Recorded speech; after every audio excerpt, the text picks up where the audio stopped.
السلام علیکم نحمدہ و نصلی علی رسولہ الکریم۔ نوجوانوں، ایک بات اچانک میرے دماغ میں آئی۔ میں نے سوچا کہ اس سے پہلے کہ یہ محو ہو جائے میں یہ بات آپ تک پہنچا دوں۔ میں نے معیشت میں یعنی اکنامکس میں پوسٹ گریجویٹ یعنی ایم اے کیا ہے اور بیچلر کامرس میں کیا ہے۔ تو میں آپ کو بتاؤں کہ میں نے یہ محسوس کیا، معیشت کی کتابوں میں بہت عرصے تک پلاننگ کا فقدان تھا، یعنی اکنامک پرابلم تو سالو ہو رہی تھی لیکن پلاننگ کا کوئی باب اسے موجود نہیں تھا کہ پلاننگ کوئی ہو۔ لیکن پھر رشیا نے 5 ایئر پلانس اسٹارٹ کر کے دنیا کو بتایا کہ اپنی معاشی سسٹم میں پلاننگ کرنا چاہیے۔ پلاننگ مثال طور پہ گھر چلا رہے ہیں تو گھر کے پورے مہینے کی پلاننگ ہونا چاہیے کہ ہم کیا کیا کس طرح سے کریں گے اور اپنی تنخواہ کو کس طرح سے یوٹیلائز کریں گے، استعمال کریں گے۔ یہ پلاننگ ہے۔ نوجوانوں، تمہارے پاس بھی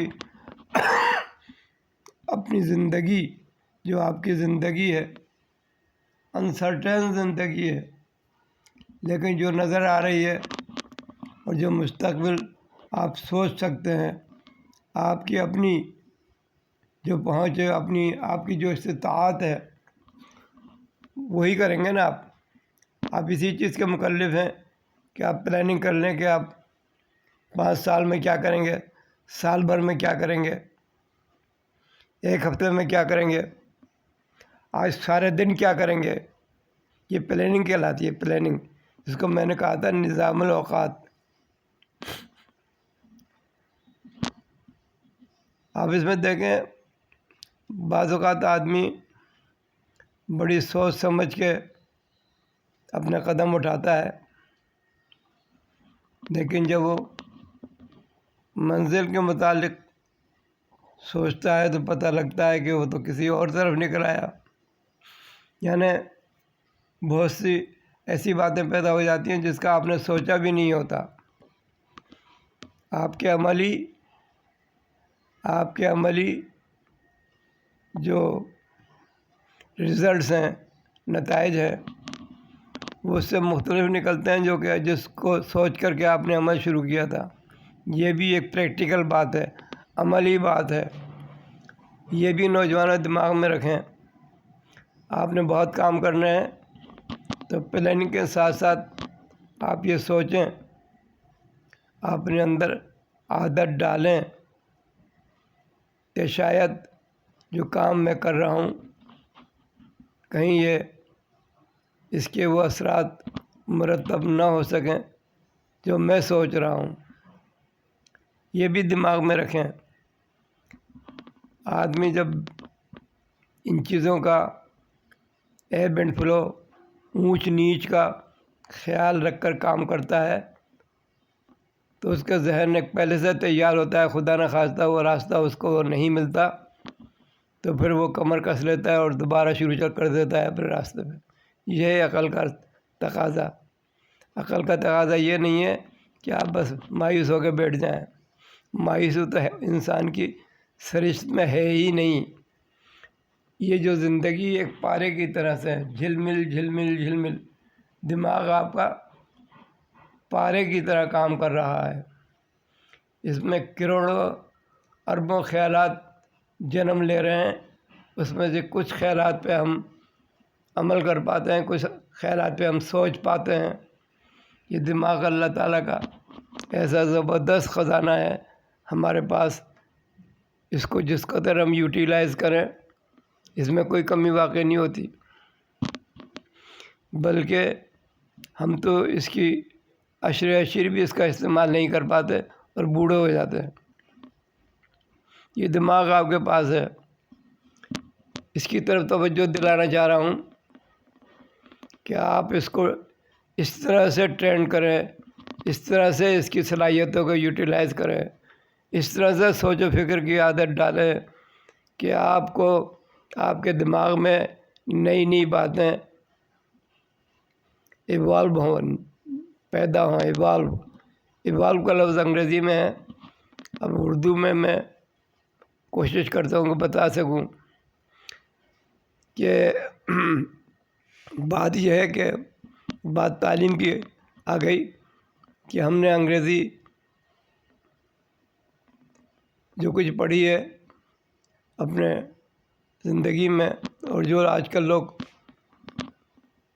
پاکستان میں یا کہیں اور رہتے ہوئے پڑھ رہے ہیں، جہاں جہاں یہ انگریز کا تسلط تھا، ہمارے دماغ کو، ہماری فکر کو صرف کلرک بنانے تک کا ان کا نصاب تھا۔ آج 75 سال ہو گئے ہیں، ہمارے نصاب میں کوئی تبدیلی نہیں آئی ہے۔ یہ تو ہمارے بچے خود علم کے دریا میں غوطہ مار دیتے ہیں اپنی کوششوں سے اور چیزیں پیدا کرتے ہیں، لیکن حقیقت یہ ہے کہ ہمارا نصاب بالکل بیکار ہے۔ اس کے اوپر کوئی عمل ہی نہیں کر رہا، سوچ ہی نہیں رہا قوم کے دماغ کو، قوم کی صلاحیتوں کو بیدار کرنے کے لیے۔ جو لوگ بھی آتے ہیں وہ یہ سوچتے ہیں کہ ہم اپنی حالت کو کیسے درست کر لیں، وہ ایسے کام شروع کرتے ہیں اس ملک میں جس سے کہ انہیں فوری فائدہ پہنچ سکے۔ وہ ڈیم نہیں بنائیں گے، ڈیم سے ان کی مدت جو ہے، جس پاور کی جو ان کو 5 سال کی ملی ہے، ڈیم اس میں نہیں بنتا، ان سے اس کو فائدہ نہیں پہنچ سکتا۔ ایجوکیشن میں پیسہ اس لیے نہیں لگاتے، اس سے کچھ نہیں ملتا ان کو۔ وہ ایسے کاروباروں میں پیسہ لگاتے ہیں یا ایسے کاروبار شروع کرتے ہیں جہاں پیسہ جنریٹ ہوتا ہے۔ مثال کے طور پہ سڑکیں بنا دیں، اب سڑکوں میں کتنا بڑا کھانچا ہے کہ آپ یہ دیکھیں کہ اگر ٹھیکہ جو ہے 70,000 کا دیا ہے تو یقینی طور پہ جس نے ٹھیکہ دیا ہے اس نے 35,000 اپنے پاس رکھ لیے ہیں۔ یہ ہے پروفٹ کا مارجن ایسے کاموں میں۔ جتنے بھی کنسٹرکشن کے کام ہوتے ہیں اس میں اسی طرح سے کمایا جاتا ہے۔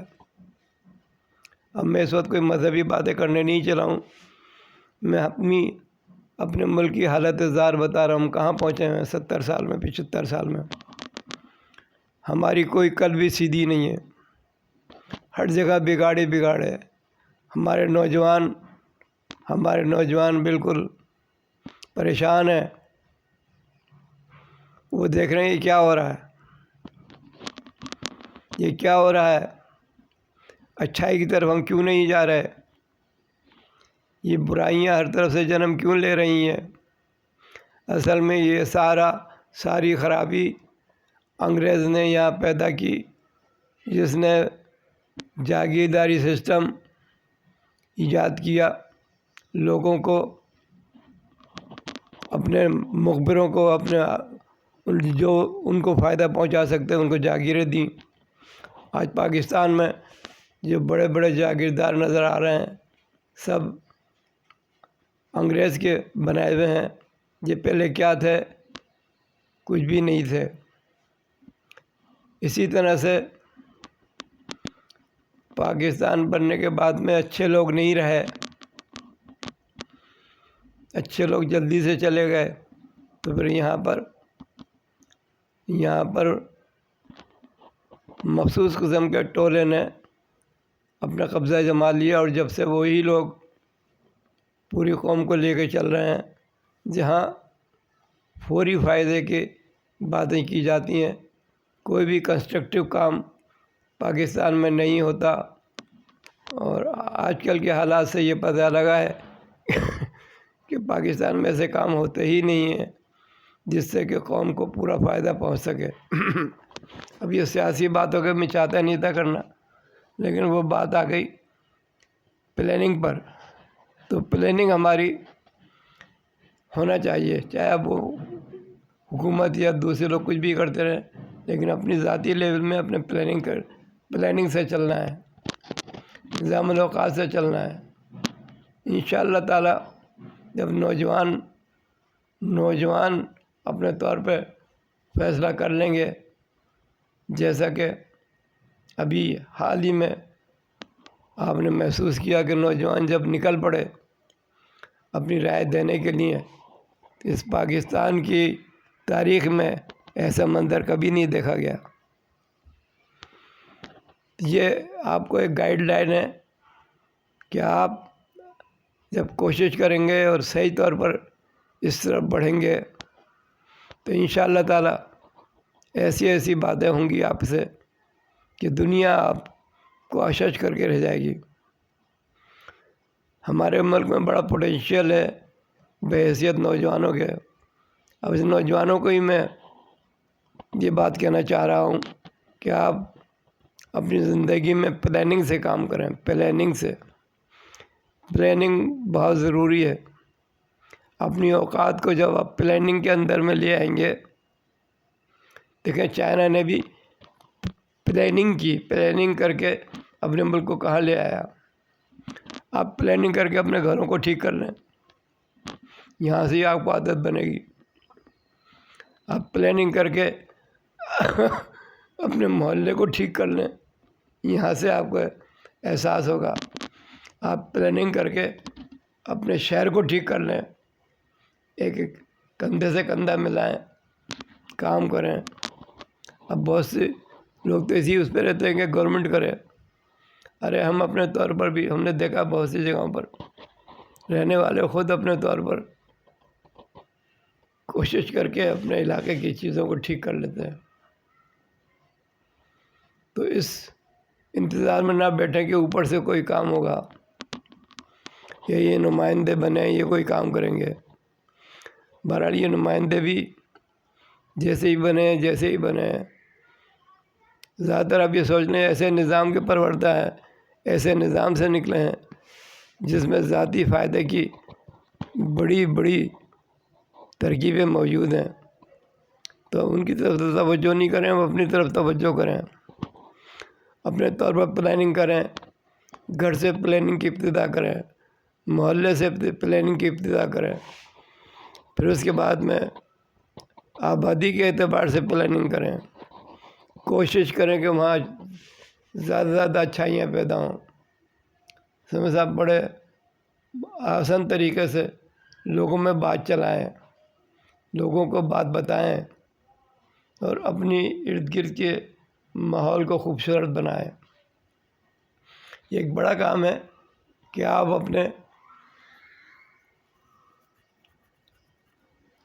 ہاتھ سے کوئی اچھا پودا لگا دیں، آپ اس پودے سے فائدہ نہیں اٹھا سکتے، لیکن آپ کی اولاد کی اولاد فائدہ اٹھائے گی۔ یہ جو آم ہم کھا رہے ہیں، ٹھیک ہے، ان کے درخت جن لوگوں نے لگائے تھے وہ تو اس دنیا میں نہیں ہے۔ یہ کینو جو ہم کھا رہے ہیں اور جتنے پھل جو ہم کھا رہے ہیں، ان کے اگانے والے تو دنیا میں نہیں رہے، فائدہ ہمیں پہنچ رہا ہے۔ یہی کام آپ نے کرنا ہے۔ دیکھو اس میں نگیٹیوٹی بھی بہت سے لوگوں میں آتی ہے۔ آپ یہ سوچیں کہ آپ دماغ کو بالکل ایسا رکھیں کہ اپنے عمل سے آپ کو کسی کو نقصان نہ پہنچے۔ ابھی 2-4 دن کی بات ہے، اب یہ سوچ کی غلطی کہی ہے یا فکر کی وہ کہی ہے، کجی کہی ہے۔ ایک صاحب نے ایک بڑا پودا منگایا، اب انہوں نے اپنے گھر کے سامنے اس کو لگانا تھا، لیکن انہوں نے اپنے گھر کے علاقے میں نہیں لگایا، بلکہ دوسرا پلاٹ جس کا ہے وہ خالی پڑا ہے، اس پلاٹ کے اوپر کر کے وہ پودا لگا دیا ہے۔ اب یہ کیا ہے یہ بھی ایک اخلاقی گراوٹ ہے۔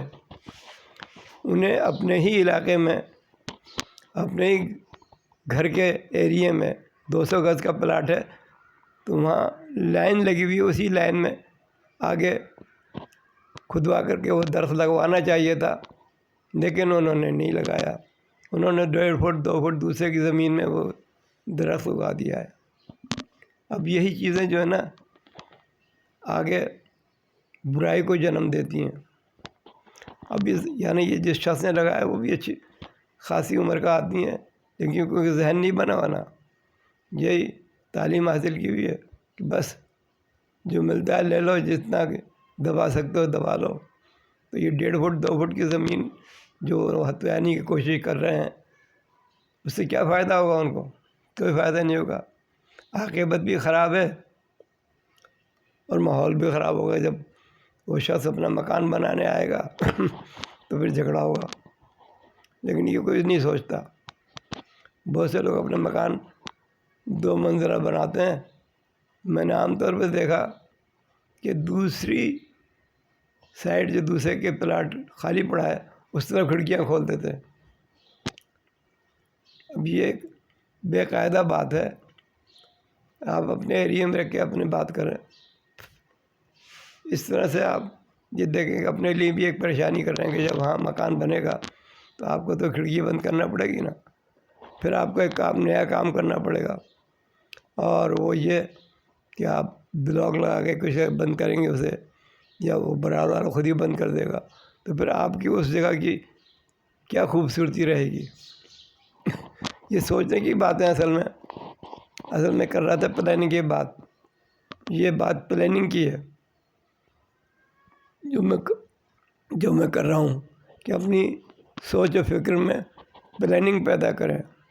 پلاننگ سے پھر اچھے اثرات مرتب ہوتے ہیں، اس کے نتائج اچھے نکلتے ہیں۔